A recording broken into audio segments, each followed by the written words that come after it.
Hello everyone. I should say good morning, good afternoon, even good evening, because we have people from all over the world. We have a very good attendance at this webinar. I'd like to start with the agenda. So we are going to have a first presentation on the 10YFP Sustainable Public Procurement for those of you who have never heard about the 10-year framework of program on sustainable consumption and production. Then we will have a presentation from Robert Kokovic from the European Commission, DG Environment, who will present the European Union Circular Economy Package. We will then move to Mr. Mervyn Jones and Mr. Kuno van Giet, who will present the activities of the Working Group 3A of the 10YFP SPP program. Then we will have a presentation of three programs, Reebus, SPP Regions and GPP 2020, by Mike Robbie, Simon Clement and Antoinette Smith, and we hope to have enough time to receive your questions, answer your questions, and before concluding around 4:20 p.m. So I'd like to present briefly our program, the 10YFP SPP program. It is part of a broader initiative which is called the 10-year framework of programs on sustainable consumption and production, which was adopted at the Rio +20 conference. It was one of the major outcomes of the Rio +20 conference, and it is a global framework. It is basically the effort of the international community to enhance international cooperation and accelerate the shift towards SCP patterns in developed as well as developing countries. So as I said, the SPP program is one of the 6 programs, and you can see on the screen what are the 6 programs that are targeting consumer information, sustainable buildings, sustainable tourism, sustainable food systems. Next one. So the SPP program was launched on April 1st in New York on the occasion of the working group, the meeting of the working group on the SDGs. Next. So its objectives are to build the case for SPP. We need to have a much stronger case for SPP to prove that it can be an effective tool to promote green economy and sustainable development. The second objective is to support the implementation of SPP on the ground, mainly through increased collaboration between all stakeholders and also better coordination between all the players, but also by allowing those players to access capacity building and information tools. Right now, we have, you can see the governance structure of the program on the screen. You can see that we have a multi-stakeholder advisory committee, and the members are listed there. The program is led by UNEP and co-led by ICLE, Local Governments for Sustainability, and KT, which is the Korea Environmental Industry and Technology Institute. As of today, we have 87 partners in the program, distributed on all the continents, and that come from various types of organizations. We have government, we have international government, we have NGOs, we have business, consultancy, etc. So it's very quite a multi-stakeholder composition.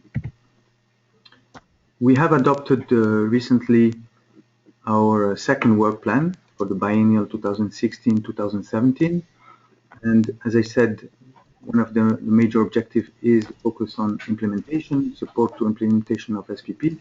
So that's why you can see that it is the work area number 1. We have also an important work area that is dealing with the assessment of the implementation and also the impact of SPP, how much of SPP is being undertaken by public authorities. We have difficulty, we have trouble measuring this, but also measuring the impact on, let's say, greenhouse gases emissions, creation of green jobs, resource efficiency, etc. We also have a working group, the work area number 3 deals with the identification of obstacles and promotion of innovative solutions, and the number 4 is dedicated to the collaboration with the private sector. Within this 4th area, we have a working group that is called, that deals with the promotion of resource-efficient business models and circular economy, and it is within this group, the framework of this group, that we are organizing today's webinar.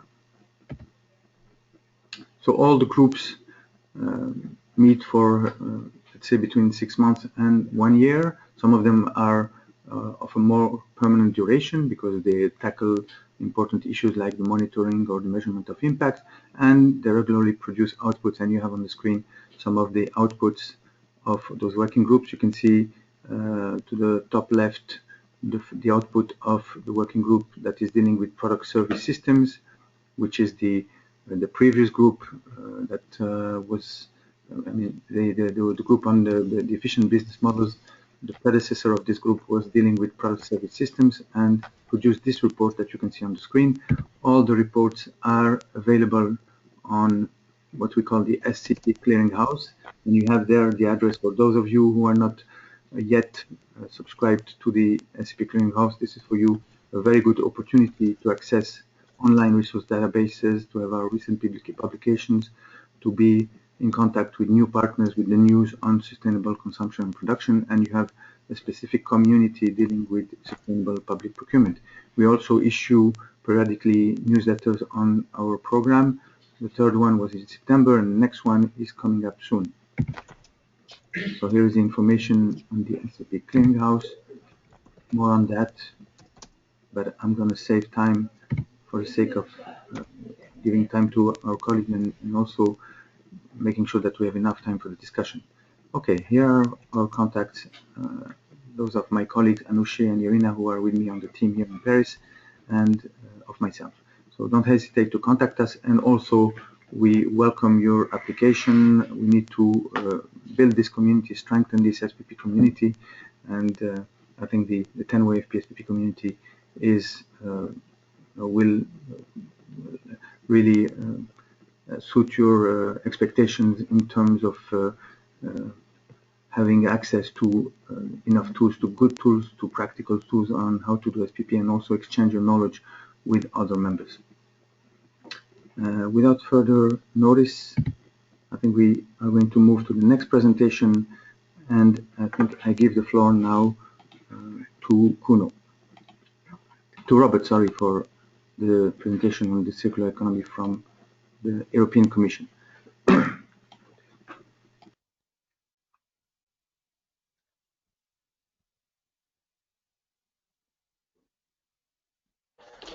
I think Robert has problems signing in, so I'm not quite sure whether we can go to the next one.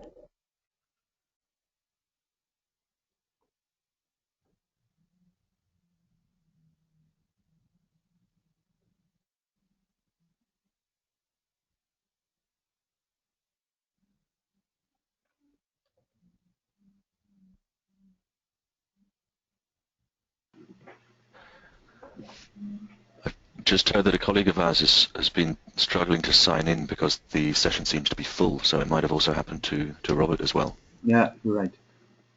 Okay, let's then move on to the next presentation, and in the meantime we will contact Robert.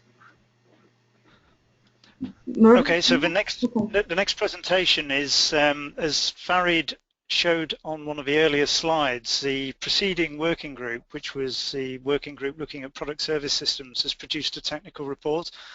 And this presentation will just give a brief summary of that technical report, and hopefully give enough of a taste of it. You'll go to the clearinghouse and actually download the report and read it in more detail. So what I'd like to do is introduce myself. My name's Mervyn Jones, and I'll be presenting this next section in the webinar. And as I've said, it summarises the recent UNEP SPP Working Group 3A technical report on product service systems. Next slide, please. Hello. So the SPP programme of the 10-year framework of programmes on sustainable consumption and production has produced a technical report on the product service systems, and specifically on their insertion into sustainable public procurement. And the 2015 report consolidates information that is currently available on product service systems in order to offer clarity on the drivers, the advantages and challenges associated with their provision by the private sector, and also their use or potential use by the public sector. And this presentation summarises key points. Next slide, please. So what are product service systems? As you can see on this slide, product service systems, or PSS as they're sometimes called, are service-orientated business models that replace selling products with selling services. So they can sell a mix of products and services rather than just simply selling a product which is then consumed or used until end of first life and then disposed of. These systems focus on fulfilling customers' needs. So for example, I need a clean home. This is an example. It's not me personally needing a clean home because I'm very cleanly. But say, for example, I need a clean home, rather than on product purchases, which would be I need cleaning products to clean my home. And they essentially shift the perspective from product ownership towards product utility, and consequently towards the product's impacts throughout its life cycle. And this is really important about integrating the life cycle impacts of a product into the procurement. And in doing so, this shift enables cost reductions and efficiency gains to be made and can be used to further environmental objectives of governments and of organisations that are procuring these products. So for example, energy efficiency and resource efficiency. And the example you can see in the slide there is just for transport. You can see down at the bottom that shifting from buying a fleet of vehicles because it's time to replace our vehicles, to buying vehicles with a warranty, through to leasing, then renting, and then simply buying mobility services. And I'll show some examples later on in the presentation that demonstrate this more clearly.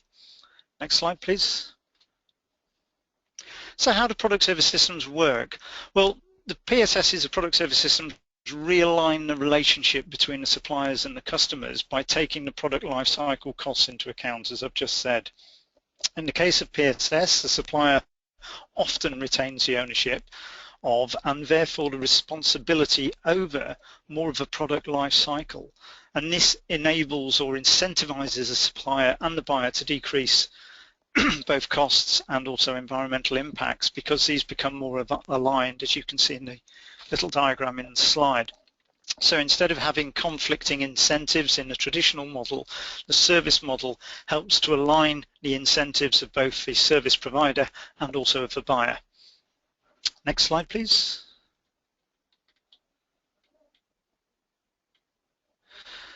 There are a variety of reasons that PSS models might be considered as part of a wider procurement or circular economy strategy. And these are the drivers for adoption of PSS that you can see on this slide. They include incentivizing sustainability, including requirements for end-of-life management, being able to use environmentally preferable products because you're looking more at life cycle impacts, whole life costs or total costs of ownership, providing information on potential environmental impacts because you have to do some kind of analysis beforehand to understand what the LCA of the particular product category is. Reducing procurement costs is often a benefit that can come out of it, and also potentially reducing the administrative burden around that particular procurement or a group of procurements within a procurement category. It also helps to reduce market risks and helps to promote innovation and also can stimulate investment into the public sector procurement exercise. And as I've mentioned before, it helps meet environmental, social and financial objectives. So it's ticking a lot of boxes. It's not just doing something else in addition to other policies. It's using sustainable public procurement to deliver on multiple policy objectives, goals and targets. Next slide, please. And the hierarchy for public procurement aligns very closely with the hierarchy for waste. Considering product service systems can enable a radical rethink in ownership and management of the assets and of consumables, as we'll see in some of the examples later on. There's a real opportunity to link this shift in thinking on delivery to the environmental and cost drivers behind sustainable public procurement. And again, when you think about policy and implementation of public procurement, cost is a fundamental driver, and PSSs, as well as other alternative business models, can help to deliver cost reductions. The two approaches here are complementary, and whatever the category is, it highlights the approach to rethinking the need, to using the assets more efficiently, for example by repairing and reusing them, and to disposing more responsibly of those products and materials so that they might have second or even third lives, or at least be recycled more readily. And note that different categories here have different potentials for using PSS, and indeed for closing product and material loops, and therefore they may require different approaches or have different benefits and challenges to implementation. So for example, IT services compared with construction, or furniture reuse compared with catering procurement. You can use PSS, you can use alternative business models in all of those categories, but they might be different types of models because they're different categories with different needs. So if we could move on to the next slide, please. So although a variety of PSS models have been used quite widely in public procurement, and think here, for example, photocopiers, which are typically leased rather than purchased, extending these approaches to other categories does require consideration. For example, assessing the sustainability potential of PSS as a procurement option can be challenging. It means thinking more up front before the actual procurement and tendering exercise really kicks in. A decision needs to be made about which product groups are appropriate and how all elements of a life cycle can be captured. Market needs have to be explored in order for these product service systems and combinations to deliver the right type of benefits for both the procurer, the buyer, and also for the suppliers. And challenging business offerings to focus on sustainability rather than simply focusing on shifting products is another key challenge that needs to be considered. It may shift the government service to the private sector. I mean, this is a risk, and there's potential employment implications here when you shift from public to private sector. And indeed, in many countries, government functions and government procurement exist in part to actually help increase employment potential, particularly in certain categories. There's also the consideration with regard to the administration of cost and planning of government budgets. Again, the implication here is between operational budgets and capital budgets. There's often challenges between shifting budgets from public to private sectors, and both buying and selling organisations are generally geared towards administering investments rather than long-term contracts. So again, it requires more of a public-private partnership in terms of thinking rather than traditional models. So risk sharing is really important here. How will the risk sharing be handled? Where will the risks fall and how will they be mitigated? And in the case of larger projects like construction, risk sharing is always a key issue. There's also legal implications. Again, there are legal requirements. What are these going to be in terms of product service systems? And they can often constitute an obstacle, if only because it's often shifting from a business as usual scenario. And that's a behavior change, both in terms of the public sector as well as in terms of the supply chain. So that needs to be handled sensitively, if it's not already being done. And again, the final consideration needs to be around ensuring that small and medium enterprises, SMEs, are not potentially disadvantaged. Next slide, please.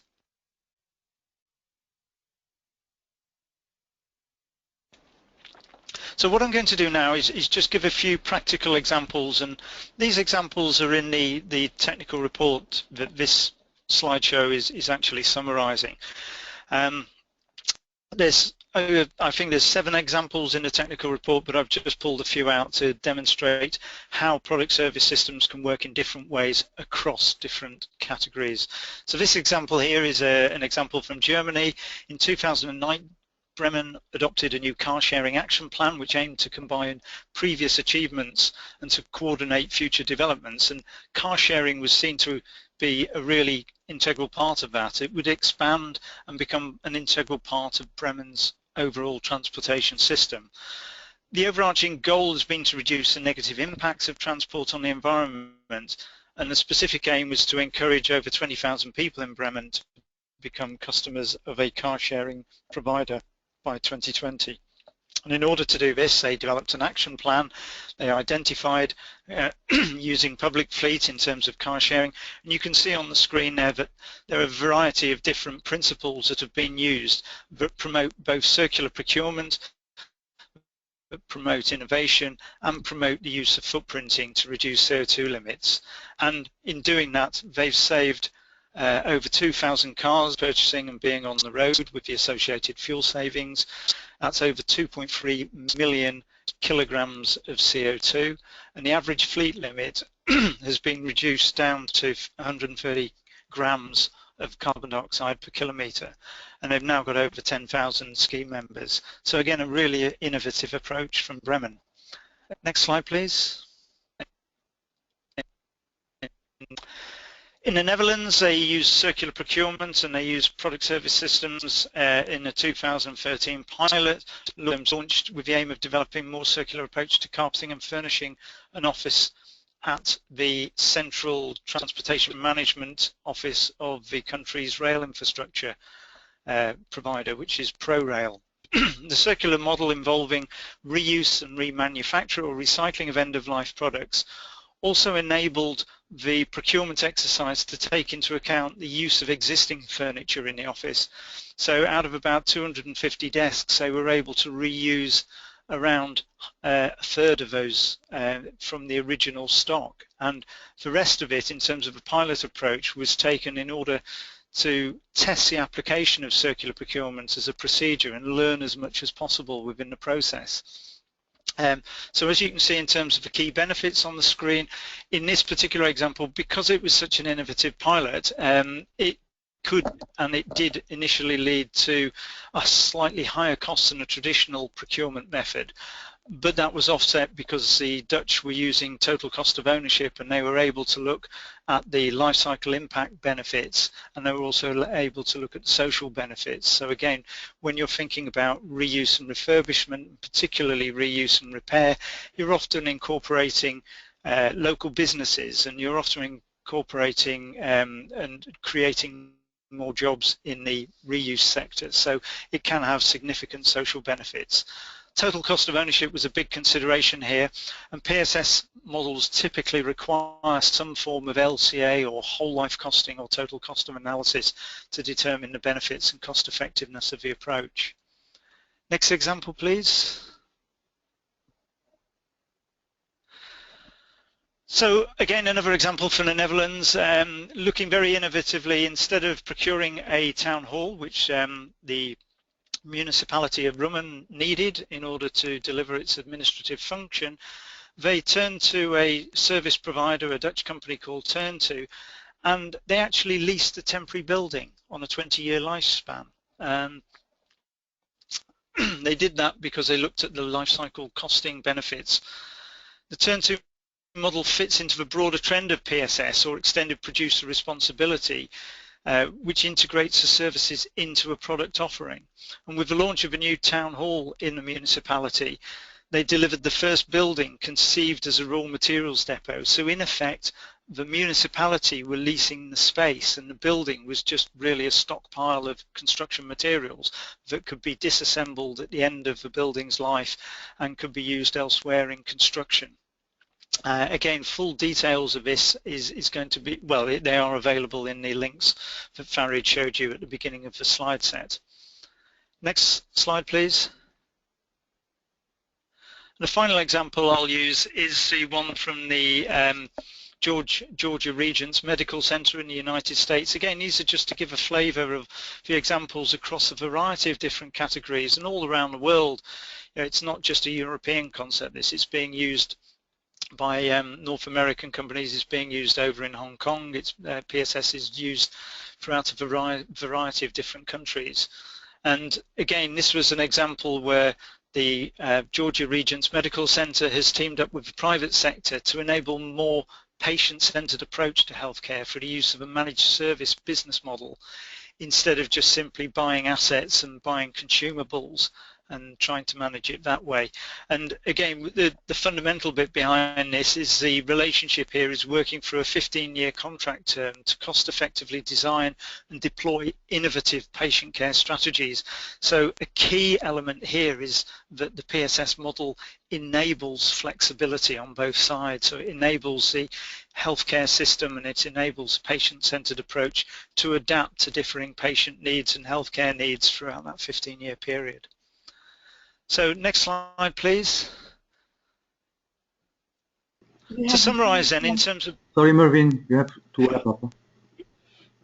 Yeah, this is the this is the summary slide here. So the to summarise then the benefits and conclusions in terms of product service systems, they can be used by multiple types of public sector bodies and organisations and result in sustainability benefits and also financial benefits.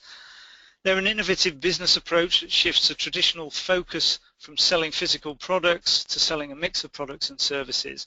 And the most important conclusion, I think, of the report is that public procurement can nurture and harness the potential of PSS to drive environmental sustainability and trigger market transformations towards more sustainable business models that you'll hear about in the coming slides of this webinar. So, if we move on to the next slide very quickly, in terms of lessons learned, product service systems are not always by definition sustainable, so you do have to look very carefully and ensure that you're actually making them meet your needs as a purchaser. There is a lot of different terminology around, and the report goes into that, and more research on an assessment framework is needed to effectively determine the sustainability and the economic impacts of different PSS options. And as with all PSS, as with all alternative models, more dialogue with the market is actually required in terms of making more innovative functional thinking in terms of the procurement process. So if we move on finally to the next slide, to summarise then in terms of PSS, they give the opportunity to think about material and products through a whole life cycle, and this little diagram demonstrates that the procurement function has the ability not just to think about where materials and products have come from, but also they can be instrumental in determining how they're going to be used and critically how they're going to be disposed of. And I'd just like to ask at this point, because Kuno's done an awful lot of work on this as well, if he's got anything further to add in terms of the Dutch Green Deal. So Kuno, is there anything you wanted to say on that? Well, I just realized we're already out of time, but I'll try to shortly add a little bit. First of all, that we started out as working group from the product service systems, and right now we're moving on actually, especially in Netherlands, to the terminology of circular procurement or sustainable public procurement and circular economy. This is a terminology which is not widely acknowledged throughout the world yet, and it's not actually important as well what the terminology is. It's more about the concept. The concept, in our experience, has a couple of aspects that were very important to me. And one of them was that we didn't only look at buying things anymore, we also look at the waste contracts, which are usually in a different part of the organizations, because you can actually sell your waste and make a profit. So that was one of my main key learnings for myself. I never looked into that before going into circular economy. I was only looking at the moment you buy something, but right now if you have something left, like old computers, you can actually make a profit selling them to the market again and actually make sure that they have a second life or even a third life. The other part was that it requires a lot of cooperation, and the cooperation is something quite wide. It's not only cooperation between people in the market, but also between the market, the private and public sector in the contracting. It also requires things within your own organization to register and to track and trace items to make sure that they can be reused. And also in the way we were working with the Green Deal. It's actually a kind of private-public partnership where we just start working with a group doing pilots, and it worked amazingly well, especially if you include the private sector and you find that they have the same issues as the public procurement. So you look at this and you see that there's a lot of issues concerning cooperation, talking to each other, learning, and actually short-term actually doing stuff which can be done quite easily. So the final key lesson for me was it's something that procurers understand because it's as a process, because you sell something to market, you make an agreement with what you can get back for that, and it's also something you can do tomorrow. So this is one of my learnings. Don't wait 5 years until it's all perfect. You can start doing it tomorrow already and make a profit out of it. So that's for my part. Okay, thank you. So that sort of concludes the presentation on the technical working group report. It's there to download and to read in more detail.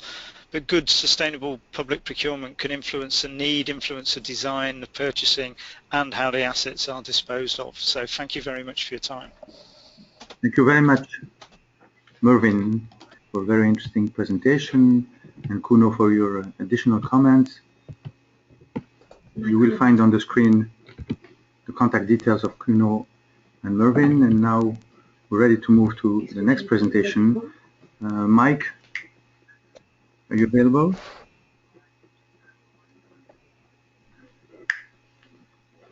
Mike?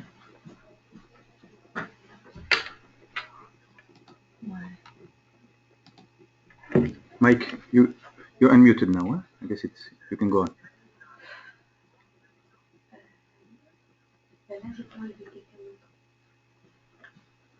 Hi, Mike. We can see you there. Mike, we cannot hear you. Can you please speak closer to the microphone?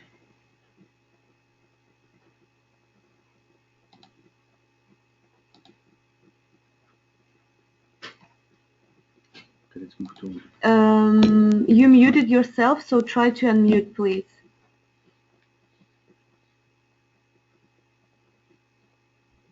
Okay, you should be able to speak up now.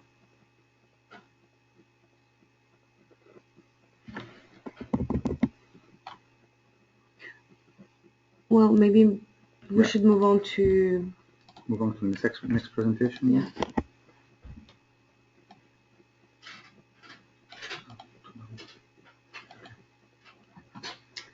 Simon. Simon, you with us? Yep, I'm with you. Right. Can you hear me? Go ahead. SPP Regions then. Perfect. Okay, well, I'm going to be quite quick anyway. I just have a couple of slides on this. This is a European project which I'm coordinating on behalf of ICLE. And what we're aiming to do within this project is establish or expand a group of regional networks of regional municipalities, focusing on the topic of sustainable public procurement and the public procurement of innovation. So what you can see on the screen is a map, and these cover the 7 regions which we have working within the project. Bristol, Copenhagen, Rotterdam, the west of France, Barcelona, Torino, and Bulgaria. In several of these cases, in the Barcelona, west of France, and Torino region, there are already established networks on sustainable public procurement where municipalities are cooperating on their procurement activities. We wish to support and expand those existing 3 networks. And in addition, we are establishing 4 new networks in Bristol, Copenhagen, Rotterdam, and Bulgaria as well. So regional cooperation we really see as a key tool in driving the implementation of sustainable public procurement in Europe.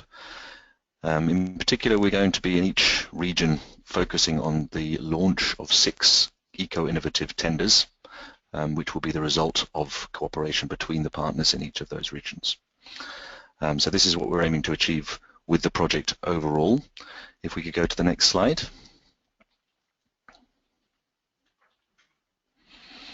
Okay, so to give a picture of where we're focusing within the project, we're focusing on 3 specific procurement areas or sectors. The first of those regards energy use in buildings. So there we're looking at energy efficiency appliances, we're looking at the procurement of energy as well, looking at lighting, heating potentially. Second area is vehicles and transportation. As was discussed by Mervyn, we're trying not to focus on the products which are typically bought, but rather the services that are provided as well. So we're looking at transportation or mobility quite broadly here. And the final area is catering. And we consider these 3 sectors all to be of high importance when we're talking about achieving energy reductions, CO2 reductions throughout the supply chain. Now, in addition to these specific procurement sectors that we have, what we're also trying to do is look at 4 key topics, key cross-cutting topics that we see in the field of sustainable public procurement and the public procurement of innovation. And those are circular procurement, market engagement, life cycle costing, and the use of performance or output-based specifications. Again, all of which were mentioned by Mervyn and Kuno previously. They're all very linked, but at the same time slightly distinct areas. And what we want to do within this project is, on the one hand, within each of the eco-innovative tenders that are being launched within the regions, we wish to consider how each of those 4 elements can best be used within the procurement process. So we're hoping from that we can apply lessons that we're learning from elsewhere. So, for example, presented in this webinar, but we will also pilot new approaches, document those, and be able to communicate them. On top of this, in each of those areas, we have one expert partner who is putting together a state-of-the-art report. And that report will therefore be looking at existing practices, existing guides, existing tools, and putting that together in a report that we will then share on the website. And one of the precursors, well, one of the original points of this webinar was to bring the different initiatives that are working on the topic of circular procurement together to make sure that the report that we are doing will align with what already exists and complements those measures. Okay, so that's a very brief introduction. If you want to learn more about the project, I've put the website on the screen there, and of course you could also email me as well. Okay, thank you all. Thank you very much, Simon. Let's try with Mike again. You have the floor, Mike. Yes, I do. Hi, good afternoon. Can you hear me now? Yes. I'm getting back to Great, excellent. Well, just whilst the slides get back, first of all, apologies for the technical glitch earlier. So my name's Mike Roby. I'm the Sustainable Electricals Programme Manager at REBus, and I'm also responsible for the Reebus project, which I'm going to focus on today. So next slide, please. So just firstly, a quick message about REBus if you're not familiar. So REBus is based in the UK. Our vision is a world where resources are used sustainably. We focus our mission on 3 particular products, so that's food, textiles and electricals, and our interest really is around key phases of product life cycle. So that's in the production and supply, how we use and consume those products, and of course recovering materials and value after use as well. Okay, so next slide, please. So the Reebus project. The Reebus project is a 3.5-year project. Our goal is to, as you can see there, develop, test and implement profitable, resource-efficient and resilient business models. It's a partnership led by REBus, working very closely with Kuno's team at Reebus, and you can see our other partners there. What's interesting about Reebus is we're looking from both a supply and a demand side for bringing about these more resource-efficient products and services. So in the UK we have a particular focus on the supply side. So I do apologise a little bit that we're here focusing today mainly on procurements, of course. But for that to succeed, we really do need to mobilise the supplier base to provide those service solutions in response to the demand generated through procurement. So in the UK we have quite a focus on a number of pilots on the supply side, and of course Kuno's team in the Netherlands are delivering a number of demand-led, so procurement-led business model projects. So we're just entering into the final 12 months of the project now, so we're at the really exciting time. There's been a great deal of work progressing on developing the case and preparing the ground for testing and launching these new products and services, and really 2016 will be the year when we see so many of them come to market. In terms of our goals, you can see the resource and financial savings we're looking to achieve through the project. Really, the background for those figures was really looking in the test phases of these projects, trying to secure between 15 and 30% resource savings over the lifetime of the service. So pretty ambitious challenge. Okay, if we move on to the next slide, please. I'm really just going to share with you next really some insight into the benefits that we focus on. Sorry, can we move the slide on? Thank you. Really, this just sets out the sorts of key messages we're communicating when we're seeking to secure participation in the project. And I guess there's just a couple of things I would really draw out that are perhaps from our experience, the strongest pulls for organisations to participate. The first bullet point, of course, is key. Through the funding from the Life Plus programme, we are reducing the risk. We're reducing that cost of trying out something new. So through providing technical support during the project, we're enabling organisations to really deeply understand the scale of transformation required to adopt these new approaches, and supporting them through that process. I won't read out all the bullet points you can see here, but perhaps one other observation I'll make on this range of benefits is we certainly see, certainly from the supply side, that the real drivers are around the new business opportunities this creates.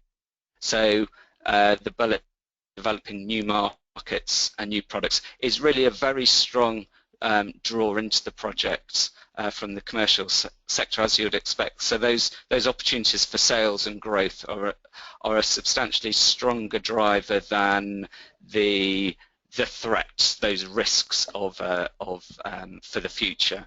So just worth briefly reflecting on that. Okay, if we could move on to the next slide. The next slide just very simply sets out the typical journey we go on as we develop these new approaches and bring them to the market. In terms of the support Reebus provides, it's technical support, so it isn't direct financial support to the participants. So as we journey through the innovation phase, identifying what sort of new service opportunities are available, and I'll give some examples of those in a couple of minutes.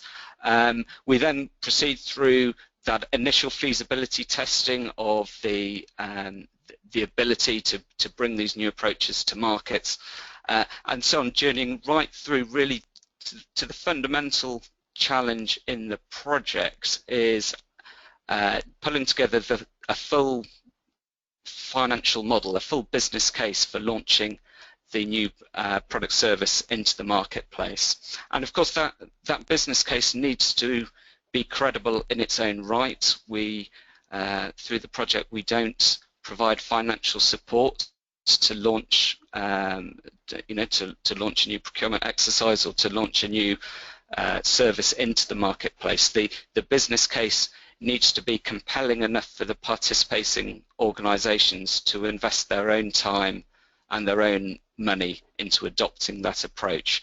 So so the technical support provided is very commercially driven. We have stage gates at each phase of the work to ensure that the project is still on track to deliver our resource efficiency goals, but also still on track to deliver a return on investment for the participating organisations. And of course, as you would expect, post-pilot, we provide a lot of support to actually quantify the scale of benefits achieved. And of course, that evaluation is a challenge. It's essentially it's a new discipline in resource efficiency and sustainability we're working on. There isn't a lot of published insights, so we feel we are trying to forge new ground in how to sort of really capture the full resource and financial impacts of moving from those sort of linear product supply models to service systems. So it's an exciting challenge, and we'll be publishing a great deal on that in 2016. If we just move on, I've just got a couple more slides. in terms of the sorts of more resource-efficient business models we're interested in, well, the examples at the top there really show the range of different approaches we are taking. We've just started to publish the case studies of the first business models that have come to market. A few minutes ago, Mervyn referred to the great work in the Netherlands with ProRail on circular procurement, on performance contracts for flooring and so on in refurbishments.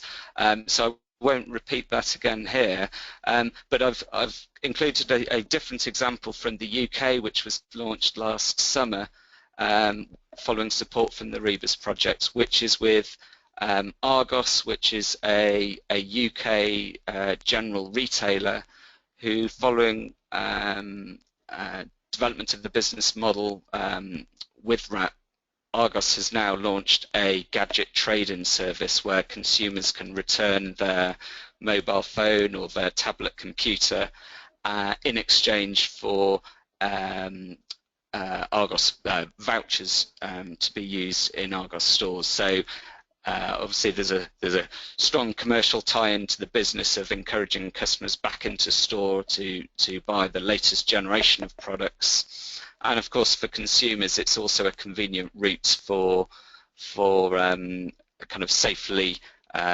disposing of products they no longer want.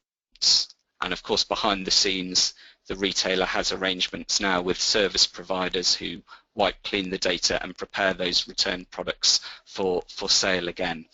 So we're just at that point where we're starting to see the fruits of our labour and those projects coming to market. If we just move to the next slide, please.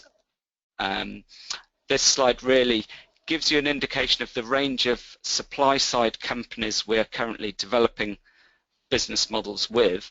So they range primarily covering electrical products, textiles, furniture, and some construction products as well. So they're the sort of scope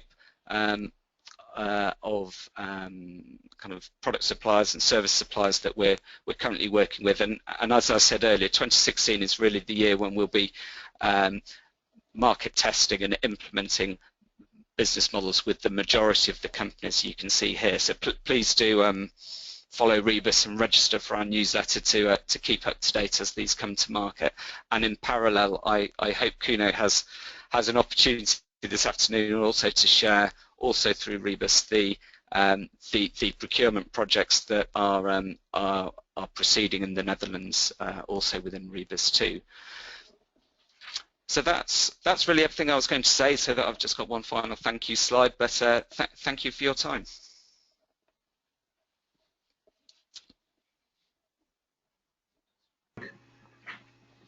And now we have our third presentation and final one in this section.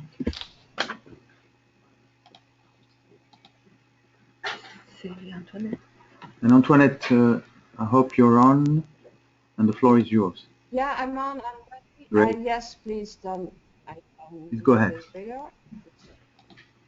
Okay, thank you very much. My name is Antoinette Smits. I work for the Dutch Governmental Organization for Enterprises, RBO. I'm very pleased. Oh, can you see my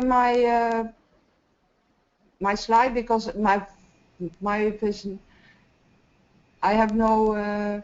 Yes, we can see your screen, Antoinette. Can you show the takeover, Irina, with the website? Because I just. Okay. You want to try again? Have a screen. Antoinette, you want to give it another try? Yes, but I don't have a screen. Okay. Anymore. Right. We'll take over, huh? Okay. Okay. Well, I'm very pleased to introduce the Green Public Procurement, or GPP 2020 project. We are in our final months. We will this project will expire by the end of April. I think there's much to learn about our results and the results of the project presented today. I'm happy that this webinar is an opportunity to do so, as well as the conference will be in April. And well, I was planning to use my website to trigger you to visit us, and everything is there. But for now, I don't have. We will disconnect you first. I had to do something. I don't have a screen in front of me, so I hope that you will have that. The Green Public Procurement Project aims specifically to low carbon objectives. And the project is designed to enhance the capacity for procurers for low carbon procurement. We have high ambitions to reach CO2 reduction and increase investment in sustainable energy.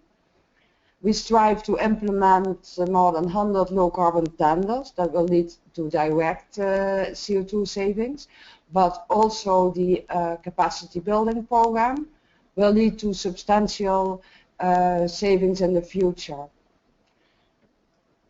I just have a question. Can you see my the website of GPP, because my picture is gone? For now, we can only see your screen. You should. And can you take over that? Can you open your presentation? Your web browser.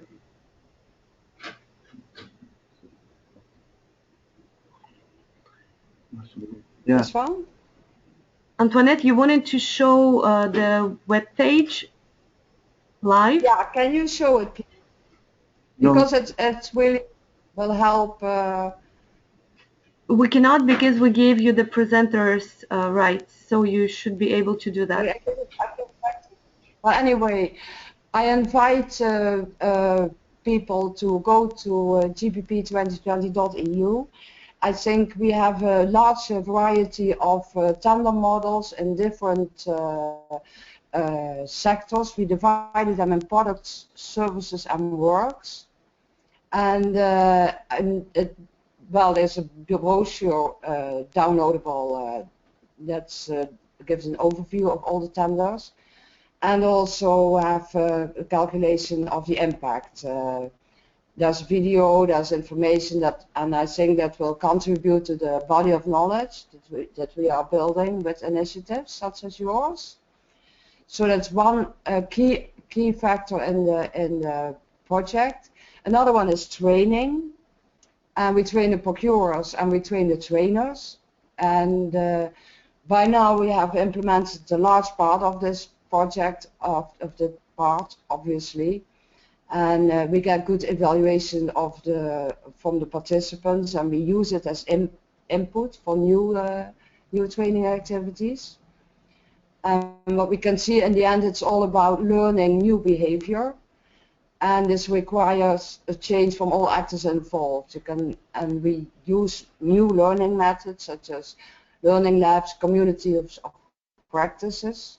And for GPP 2020 in the Netherlands, we started a community of practice for municipal procurers, which large part of them is not so active. So this community of practice clearly helps them to enable them to procure low carbon tenders. And well, we get good evaluation, good feedback, and we are searching for ways to continue these activities after the project. And all these training activities will lead to, well, structural savings in the future. So we think that the output of GPP 2020 will provide valuable input for further action, and that is needed to enable procurers to act sustainable, bio-based, green, and circular. And I think this seminar is the first example of the synergy we can reach between our projects. The next opportunity will be at the final conference of GPP 2020 in Brussels in April, and the Amsterdam conference that will also take place in April. So that's my contribution, and I apologize for that. It didn't work, my idea to work with the website.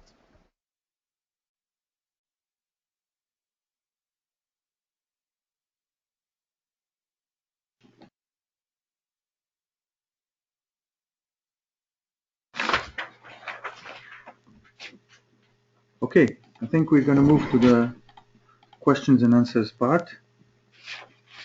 If anyone wants to ask a question, otherwise we are going to read the written questions. So please raise your hand. No one has the hand raising.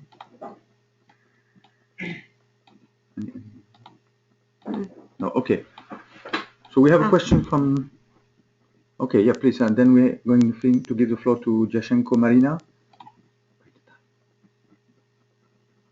Go ahead, Marina.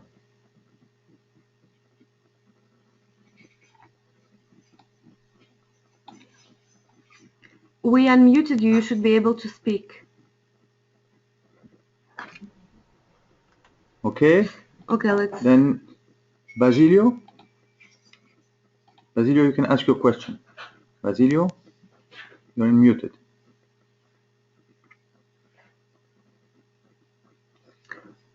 You just muted yourself. Yeah, it should be working now. Okay, go ahead. We can hear you. My question regards the... Please speak louder. Speak up a bit, please. My question regards the existence of reports of practical cases for the replacement of public-owned cars, aircrafts, boats. I mean, a cost-benefit study. Thank you very much, Basilio. I have your question here, and then I'm going to repeat it because I think it was a bit low, I mean, the volume. So you're saying that in many countries, and Brazil is one of them, the number of cars, aircraft, and boats used by public offices is unbelievable, is very high. Is there any report on how to introduce the PSS concept in this area? So maybe Mervyn and Kuno can reply to you. Yes, hello, it's Mervyn. So I'll start off and see if Kuno's got any other examples. The example I showed from Bremen is one way of doing that. There isn't anything I've seen specifically from South America, let alone from Brazil, but it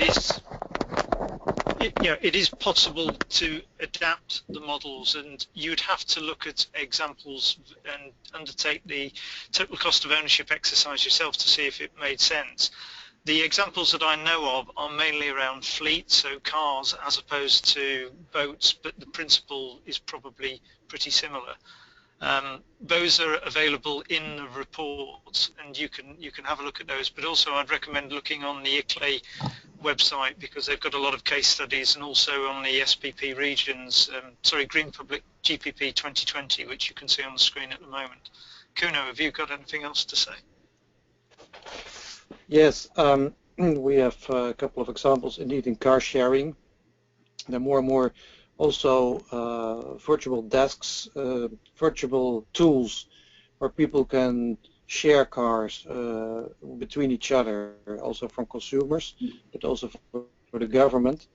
It is a very tricky issue because people on the one hand want to reduce the traveling distances, and at the same time you still need to see each other and be there at one point. In order to streamline this, the most effective right now is indeed car sharing opportunities, but also we introduced the concept of a mobility mix where we, for example, the governments have one card you can use for trains, the trams, the buses and everything, so people are easier facilitated. So those are kind of options right now. Transport is a very tricky issue. Also the change from fossil fuels to electricity or plug-in cars is a very big step, but at the same time it's a necessary one to make the air quality better. But PSS can help. I'm not sure it's the only answer in this case. Thank you, Kuno. By the way, all the speakers are unmuted, so feel free to reply to any questions of interest. We have a question from Paolo.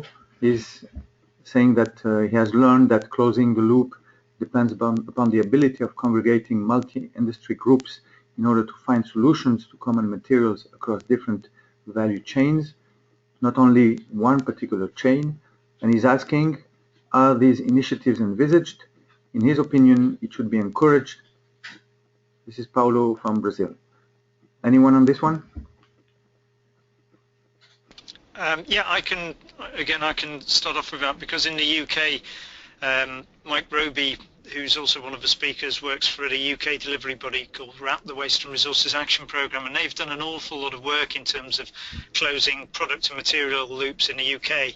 Now, I recognise here we've just been talking about fleet sharing, and it's very easy and it's very different circumstances when you've got a small densely populated country like the UK and to an extent like Netherlands and Northern European countries, and when you've got large countries like Brazil. So again, this is where I would stress very strongly that the principles are the ones that need to be adopted here, and the principles need to be taken up so that you can actually look at what works best. But closing the loop in terms of material and products, we've got a vast knowledge base in the UK. If you go to the REBus website, and it simply requires, again, as I was showing in terms of procurement, the ability to use the drivers of public procurement to start influencing in use. So if we're talking about packaging, or you're talking about purchasing consumables and products in the public sector, you can start to specify recycled content, which then creates a driver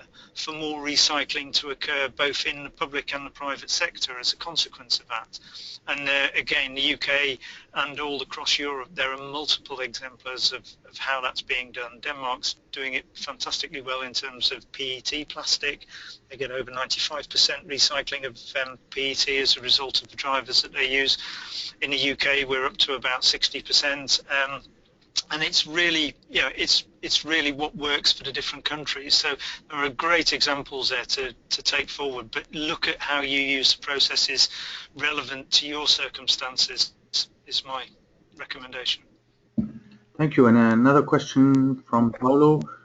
I consider successful engagement starts with the recognition that a circular model implies on concurrent product dematerialization and material substitution to reduce impact along life cycle.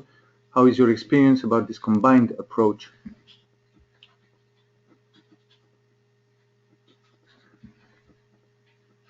So product dematerialization in parallel with material substitution to reduce impact along life cycle.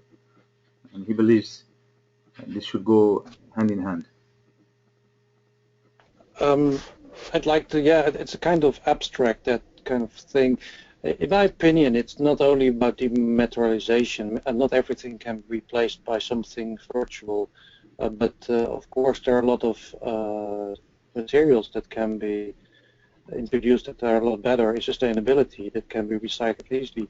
Very simple example is that we're looking at textiles, and of course you need clothing to keep warm, and also for safety clothing we use them, or for the army.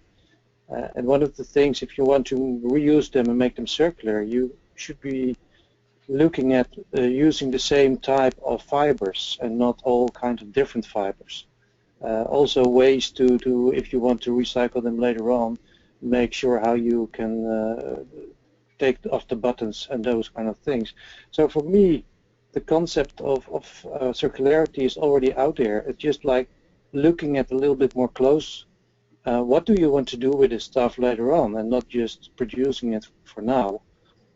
So there are a lot of easy steps to take, and if you just start looking at the design phase, but also if you have something left over and you look at how can you reuse it, there are a lot of experts out there who can actually make sure how to do that. And these steps can be taken now, and it's not just about dematerialization or substituting. It's also just about how do you take it apart, how can someone creatively do something else with it which we didn't know before. And this is a whole new sector actually we're looking at right now. There's also a lot of new employment in there, people who can do something with it. So I'm not sure if that's answering a question, but this is what I thought about. Thank you, Kuno. We have a question from Paul Honen. He's asking, doesn't PSS require a sustainability reporting approach or standard which integrates a supply chain approach? What standards are recommended, and how should the service provider be assured or audited?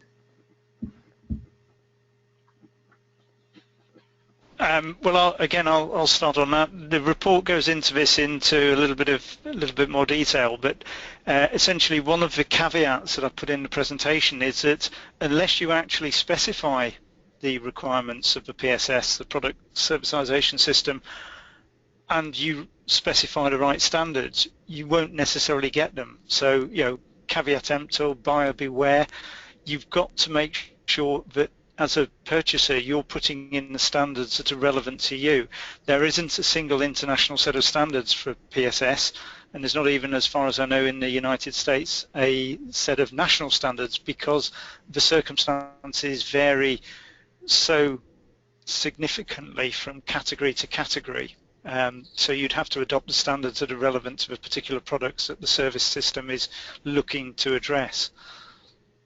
Thank you, Mervyn. You have another question directed to you from David Vernon. He's asking, the connection between PSS and circular economy was demonstrated. Do you see opportunities to use PSS as a driver for industrial symbiosis? How could this possibly be enhanced in a PSS contract? Yeah, I think that's a really good point in terms of industrial symbiosis. I know the fantastic work that ISL, Industrial Symbiosis Limited, I should say, have been doing in that area. Again, it highlights the need, and I'm not ducking the question here, but it highlights the need that in terms of looking at the procurement at the decision-making point and evidence-gathering point around life cycle analysis, whole life costing, you're actually setting the right requirements. And one of the slides I put right at the end of the presentation, which, because I ran out of time, I'm sorry, I flicked over, shows that circular path of procurement. And one of the things there is setting right specifications and standards, and that's where using existing standards and encouraging systems like industrial symbiosis becomes really important. And it's a really valuable way of helping procurers who aren't necessarily specialists in those areas adopt standards and systems and certification requirement that they can then use, not quite off the shelf, but they can tailor to meet their standards rather than having to start from scratch. Thank you, Mervyn. We have a question from Mike. What are the criteria to prioritize REBus projects? From Basilio. Great. Okay.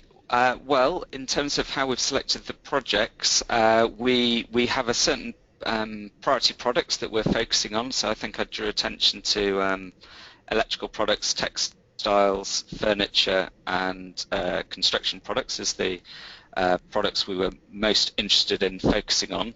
I didn't mention actually, so I've got the opportunity now, thank you, to clarify. Of the 30 pilot projects, we are looking, and hopefully the montage of logos at the end of my presentation helped clarify this, that we're working with a range of both large and small companies.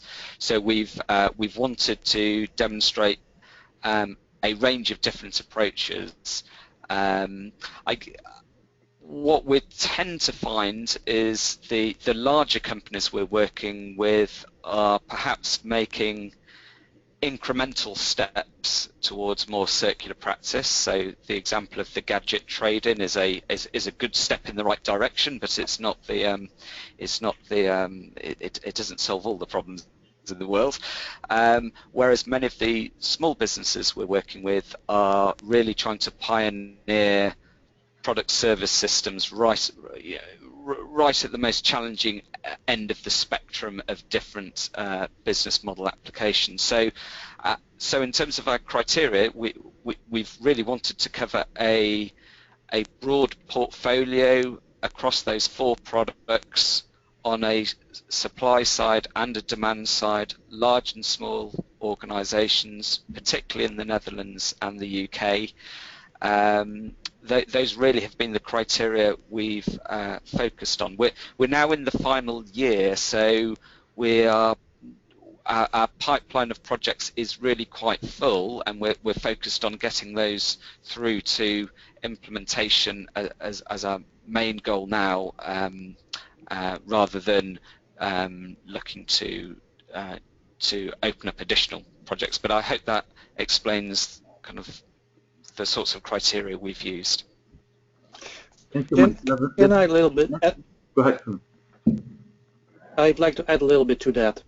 It's a very good question. We always get like, where do you put your priorities? Where do you start?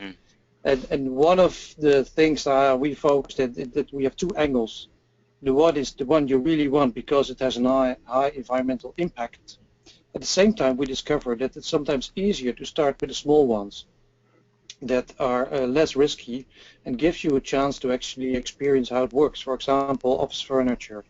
There are less risks and it's easier. It's a small contract sometimes. So we have a kind of two-way approach in that. And also what you find sometimes is that you want to, for example, we had in transport and cars, we had that as a priority, and finally it didn't work out. There were so many political reasons why it was all stuck. So we started doing it more bottom-up. And then you find that there are sometimes other product groups which you really can make a change and you can experience that. For example, it was a cable company, you want to do something with cables. We never thought of that. So it's also like looking where the energy is right now and help that and see what you can learn from that and then take it to the bigger ones. Yes, if I could also just make a pitch here for the UNEP Marrakesh Sustainable Public Procurement training that was done a couple of years ago and is still available for SCP.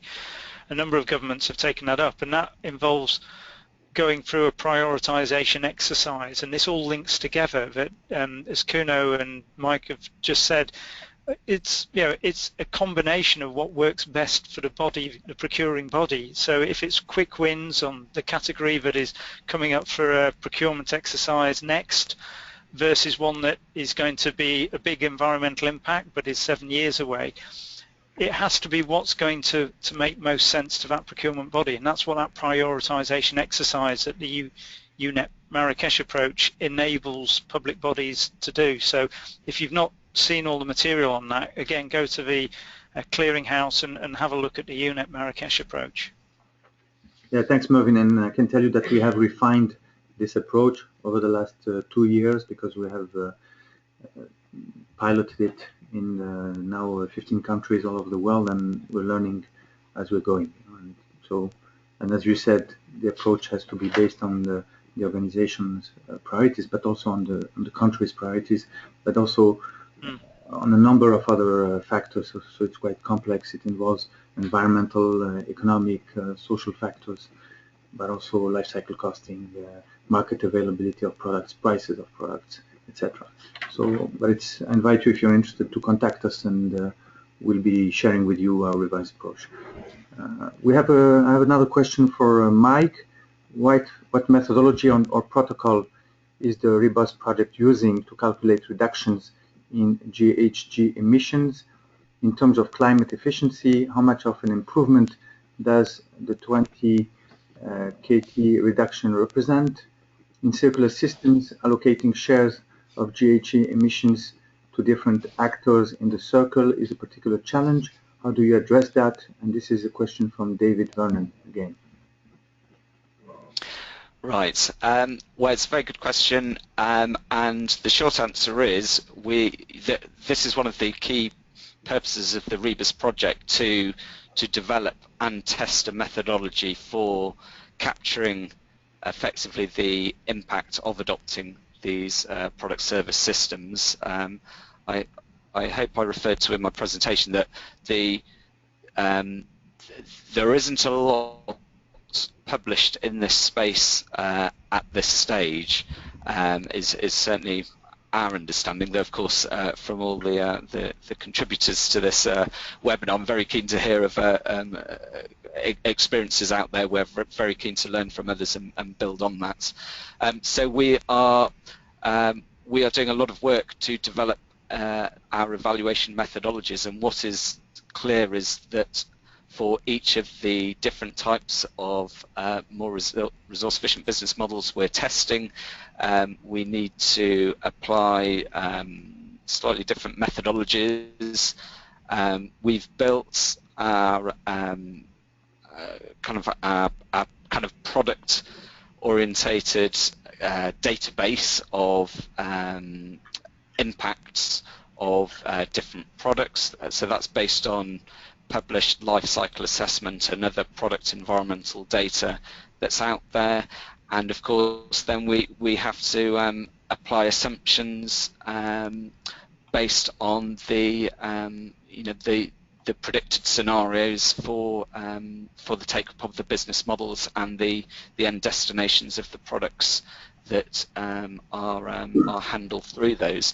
But it's but of course it is a research project, so we are refining the methodology as we progress. But of course the case studies we will be publishing during 2016 will set out the approach we've taken and the impacts that we've captured.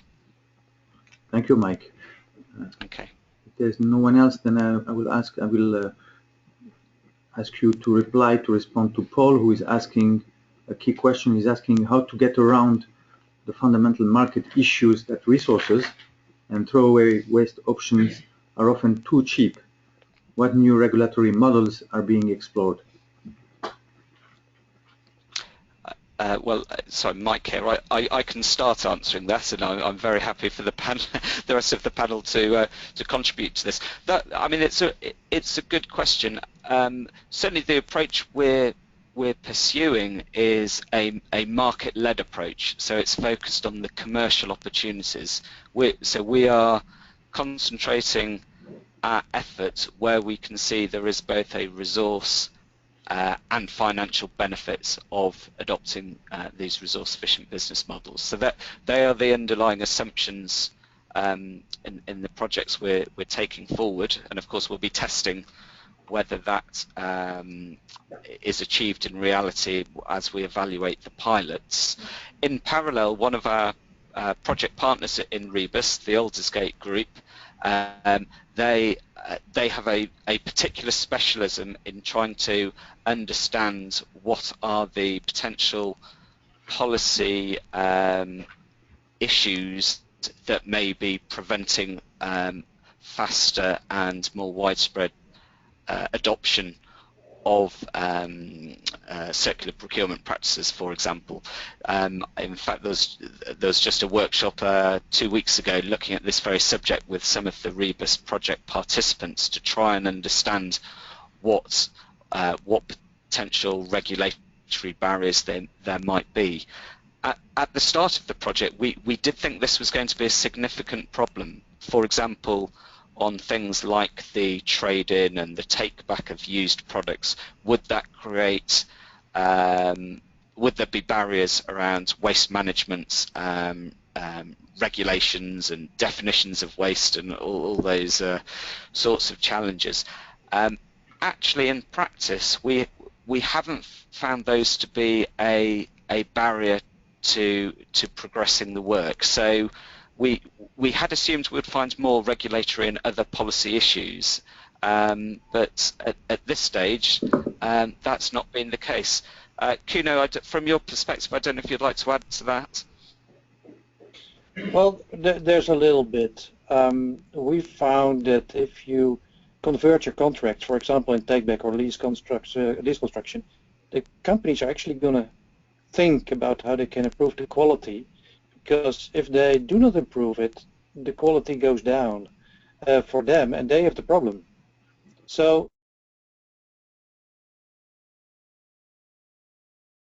and to actually make sure that in your contract and also in the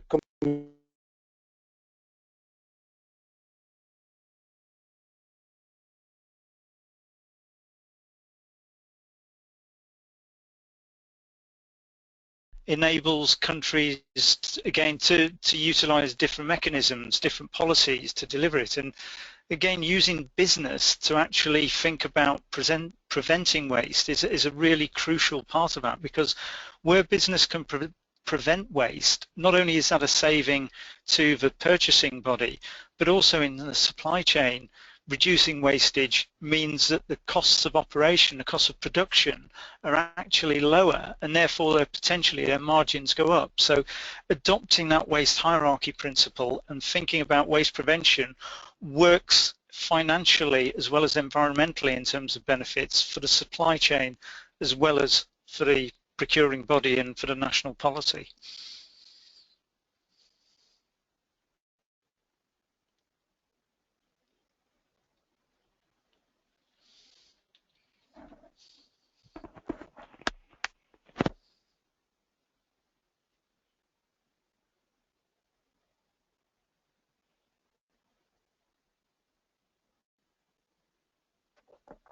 can I go through the congress we are organizing for the next slide?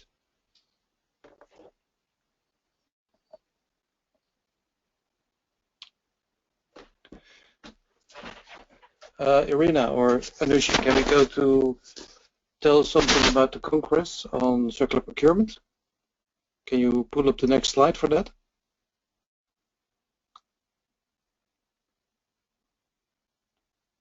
I'm not seeing the slide yet. Anyway, let me just talk through this because I'm not quite sure where we are right now. I'm still looking at the GPP 2020 slide. We have had lots of pilots, and I think it's important that there are more and more pilots all over the world. And we hope that this working group of the UNEP can be a kind of cooperation on this as well. This next working group, the 4C under the program, is also meant to facilitate and convene cooperation on this and help other people to make the first steps in circularity. This is, for me, the key issue there is communication, and it's sharing, and it's talking to each other and sharing experience. And not only through webinars, so we also organize the Congress next year, this April. If the slide's coming up, that's just the next one, if we are able to see it later on. In this Congress, we also cooperate between these projects, and there could have been more probably. And one of the issues there, what we find, is that everyone is looking at the same problems and issues, and we want to share them and have some key lessons and some takeaways to see where we can go next. We also developed already some kind of basic training module, and we have been giving this training in Barcelona, and we will be in Turin under the UNEP 10 YFP. So this helps us not only to talk about it, but also to implement these kind of things on the ground and to see what's happening there. And for me, a very important issue is that it's not only about talking, it's also about just doing and experiencing, because no matter how good you want to write it down, it is always a little bit different in practice. Finally, we have the sheet. So this is the congress we have in Amsterdam, while the Netherlands is the presidency of the EU right now. And we'd like everyone to invite to register. There's a limited space, so not all people from all over the world may be able to visit, so be quick and make sure you're there. And maybe there will be lots more of these kind of events, and I think it's important because we need to share our experiences and not only do it in our country. I think we're the only ones who can think of the best ideas. We have a lot of other countries who already are a step further than we are, and we need to learn from other countries, and other countries may be able to learn from us. Like we have in the Green Deal, we have about 70 pilots now actually. So we have a huge number, and I think there needs to be more and more, because finally we want to change the market, and we need to talk to businesses how to change their business models. So everyone, please look at the website for registration. I'm not sure it's online yet completely for registration, but it should be there in 1 week at least. So thank you for this, and I hope it's interesting for everyone. And I'd like to give the floor back to Farid for closures.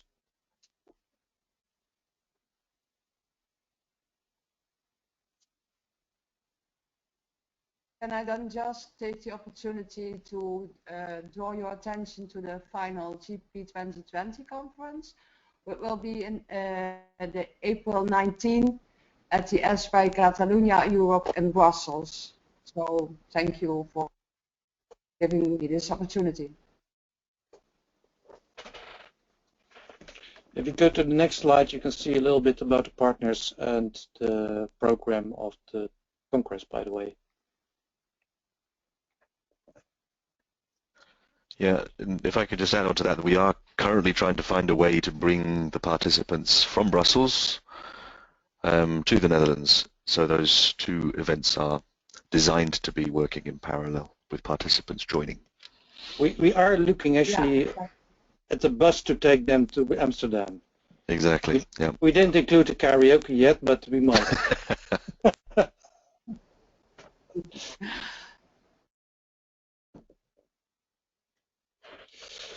So Well, this is apparently the closure. I think we're already over time right now.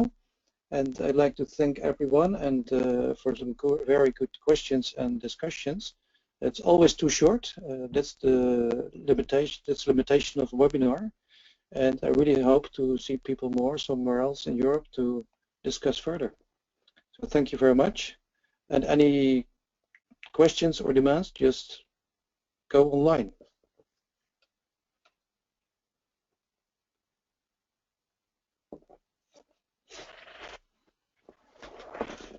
Okay, thank you everybody, and I hope to see you at one of the upcoming events. So.